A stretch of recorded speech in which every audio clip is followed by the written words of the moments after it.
Nice to see you.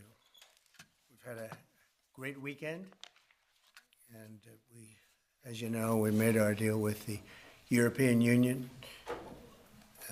The Japan deal is done. Many of the other deals are done. Indonesia was a very big deal, big country actually, and they're wonderful, and hopefully wonderful for both sides. But it's literally trillions of dollars ultimately being brought into our country. And it was something that had to be done, and it is being done, and it's being done properly. We're now negotiating with various other countries, and the rest we're just sending out the bill to. We send a bill, we send a letter saying that you'll pay a certain tariff. And obviously, that's most of them because you have, as you know, hundreds of countries, a lot of countries out there. So we look at the deficit, or we look at the surplus, and we look at the country and how the country's treated us, and lots of other things go into the equation. And we make a decision as to what that tariff will be, and it's a pretty standard letter from that point on. And I want to tell you, this is something, to me, it's a VA bill signing, and it's very important to me and to many of the people in this room. So I'm thrilled to sign the VA Home Loan Program Reform Act into law, and that is something that they've wanted to do for a long time. This legislation provides desperately needed relief to veterans and their families who have fallen behind on their mortgages, of which there are a lot, because we have somebody that doesn't want to lower interest rates and probably won't lower them today. It's a really sort of an amazing situation. And it helps keep our promise to end veterans' homelessness, and we're going to do that for America. We're going to do that for our great veterans. I'm thrilled to be joined by the bill's sponsor, Congressman Derek Van Orden. Where is Derek? Right here. Derek? Hello, Derek. I didn't see you back there. Well, I'm a Navy SEAL. I snuck up. Let's see. And Mike, how are you, Mike? Mr. President. These two gentlemen are terrific. They are working together, and they've been working together, Mike, a long time on this. So I just want to thank you both, and I'll ask you to say a couple of words. An estimated 61,000 American veterans are in danger of losing their homes, as you know. But thanks to this bill, the Department of Veterans Affairs will be empowered to pay loan holders the necessary amount to prevent foreclosures on our veterans, so our veterans won't be foreclosed and put out onto the streets. It's very important. This bill also creates a 5-year partial claim program that could benefit up to 3.7 million veterans. That's the kind of numbers you're talking about. It's big stuff. The costs of the program are fully offset and will add nothing at all to debt. This common sense legislation had overwhelming support and passed unanimously in the House and the Senate. Wow. When was the last time that happened? That's pretty impressive. My administration is committed to doing everything possible to ensure that our veterans are treated with respect and treated as well as anybody in this country. They're so important. They're so great. They've suffered so much in many cases. In May, I signed an executive order to open the National Center for Warrior Independence in Los Angeles, California, which will house up to 6,000 homeless veterans. You know, until we came along, they treated the veterans far worse than the illegal immigrants. They came in, they were staying in hotels, luxury hotels, and the veterans are staying outside of the sidewalk on the same hotel. Some pictures are just incredible. In addition, we'll also be opening a full-service VA center in New Hampshire, which is the only state in the union to not have a VA center. And I made that promise to the people of New Hampshire a long while ago, and we got it done. It's the only state that doesn't have, and yet you have a lot of veterans in New Hampshire. We're slashing the wait times at VA medical centers, and we're bringing back VA choice and VA accountability, which I had and the Democrats abandoned. It made it so much better. Accountability, meaning if you treat our veterans badly, we treat you badly. You get fired and beyond that. And VA choice is you can get out and you can, if you don't have a doctor ready, willing, and able to take care of you within the VA, you go outside, you go see a doctor, you get better, and we pay the bill. and the veterans loved it. We had a 92% approval rating. And what did the Democrats do? They came along and they ended both of them, and they hired back many of the people that we fired. We fired people and replaced them with great, loving people. But we fired people who were sadists. In many cases, they were sick. They were thieves. They were stealing. And they hired them back. The accountability, meaning the VA accountability, it was a big deal getting it passed because you have unions, you have all sorts of problems to go through. We got it through everything. And the Democrats, as soon as they got back, they hired many of the worst people right back, and we're getting rid of them. But I want to thank the two gentlemen standing behind me, and I'd like to ask you just to say a couple of words, and then we'll take a few questions if you'd like, and we'll sign the bill, and our veterans will be very happy about it. Thank you. Mike, do you want to start? Sure. Well, first off, thank you, Mr. President, for signing this bill today. Let me tell you that not only this bill, which will help make sure that those veterans have got themselves in a situation where maybe they would be foreclosed on, it gives them just a little bit extra help without the government going into a banking business like what we had with the previous administration. I also want to say thank you too, though, for appointing Doug Collins as our secretary for the VA. As chairman of the VA, having the opportunity to work with Doug, one, because we worked together before, but he has the right attitude, and the attitude is the VA is not about bureaucracy. It's about the veterans, and we want to keep it that way. That doesn't mean we don't have a good workforce. What it means is that workforce is focused on the veterans, not on making sure that the VA grows, but making sure that the VA does the job it's supposed to do. And thank you, Mr. President. It's your leadership that allows that to happen. Thank you, everybody, for coming here today. Thank you, Mr. President, for hosting us here. I'm the longest-serving enlisted member of the United States military to ever get elected to Congress in the history of our nation. And I'm unequivocally stating right now that President Donald J. Trump is the most positive, pro-veteran president in the history of this country. And so he backs up his words with deeds, and this is another example of how President Trump is taking care of our veterans. So, sir, I'm very thankful for you, for your leadership, and let's get this thing done and get our veterans into homes. So God bless you, and God bless the United States. Thank you. Let's sign first, and we'll take a couple of questions. Yes. I'll get it done. We've been waiting a long time. And I do want to commend Doug Collins, because I hear he's doing He's doing a fantastic job. He's done an incredible job.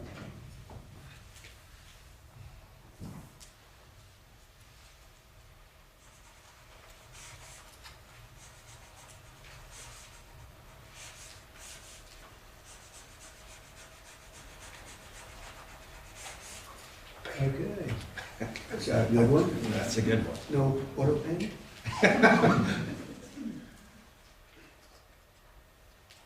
It's a very important bill, and we want to thank everybody for the great help, but in particular, you two guys have done a fantastic job. Thank you very much. Okay, take a pen. Take a pen. Take another pen. And we'll take them and give them to the other people to help. Okay? Very well. Okay, questions?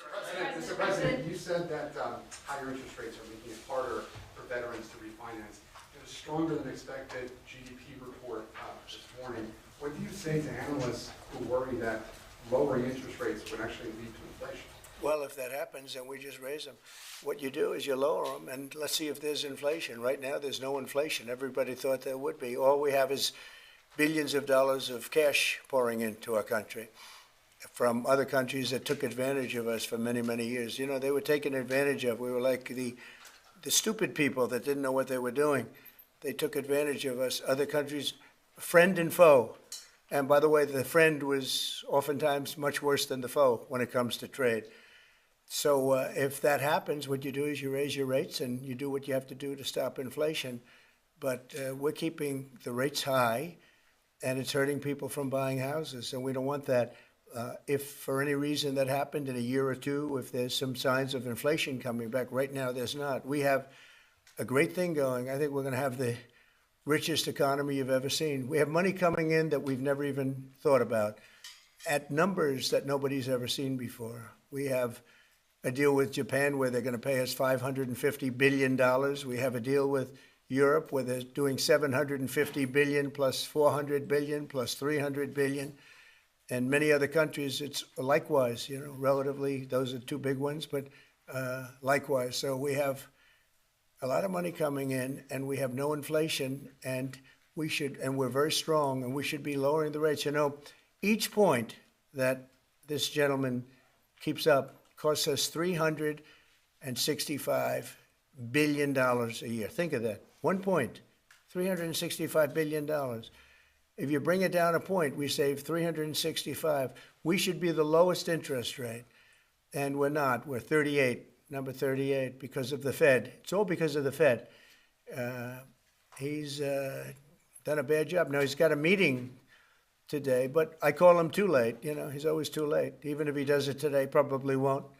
I hear they're going to do it in September, not today. For what reason?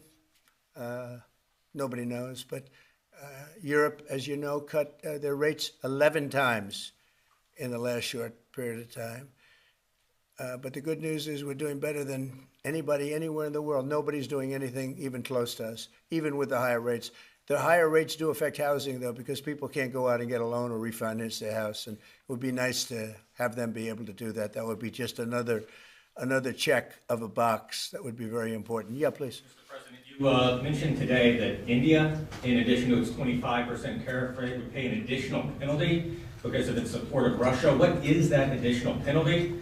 And are other countries facing the same threat? Well, we're negotiating right now, and it's also BRICS. They have BRICS, which is basically a group of countries that are anti the United States, and India is a member of that, if you can believe it.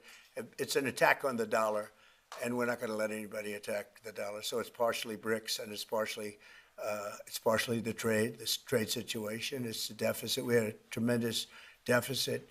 So, as you know, Prime Minister Modi is a friend of mine, but they don't do very much business in terms of business with us.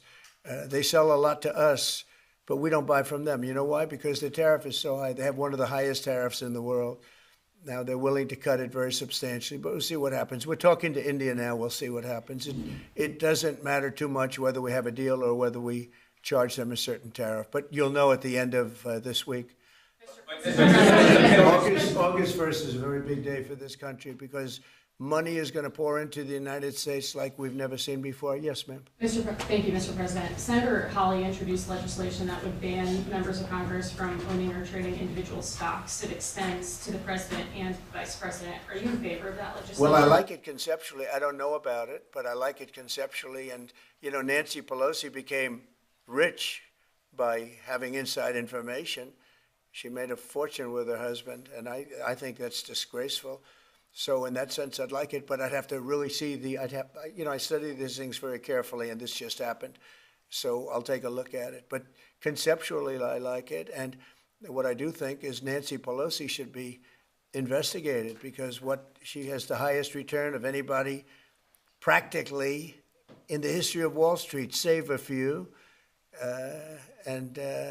How did that happen? It happened by she knows exactly what's going to happen, what's going to be announced. She buys stock, and then the stock goes up after the announcement's made.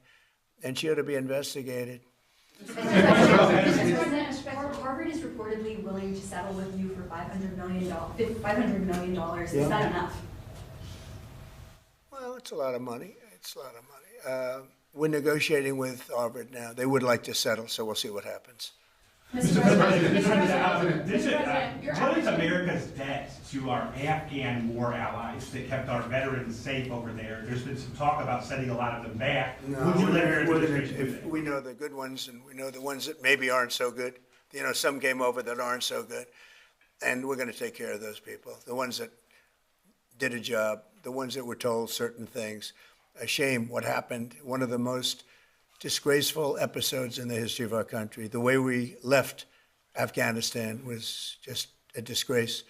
But I understand your question fully, and we'll take care of 90% of your question, okay? I know what you mean. Thank you very much. Mr. President, on the tariffs on India, are you still open to negotiate with India on the tariff front? Well, we're talking to them now. We'll see what happens. Again, India was the highest or just about the highest tariff nation in the world. And one of the highest, 100 points, 150 points or percentages. So India was one of the highest in the world. They had won 175%, and higher than that. You know, who's another higher one is Canada. They've been charging our farmers 200%, 300%, 400% for years, and nobody did anything about it. But India is one of the highest, so we're going to see. We're negotiating with India right now. President Kash Patel reportedly found burn bags of Russiagate materials, and I'd love to get your thoughts on that. He said what? Burn bags of Russiagate materials I that don't the know FBI that. supposedly found. I don't know that. I don't know what you mean by that statement. Say. Bags full of Russiagate A documents. burn bag. I thought you said appointed a man named Burn Bag. Go ahead. You got to speak up. Thousands of documents in these bags, supposedly burn bags at the FBI in the secret room.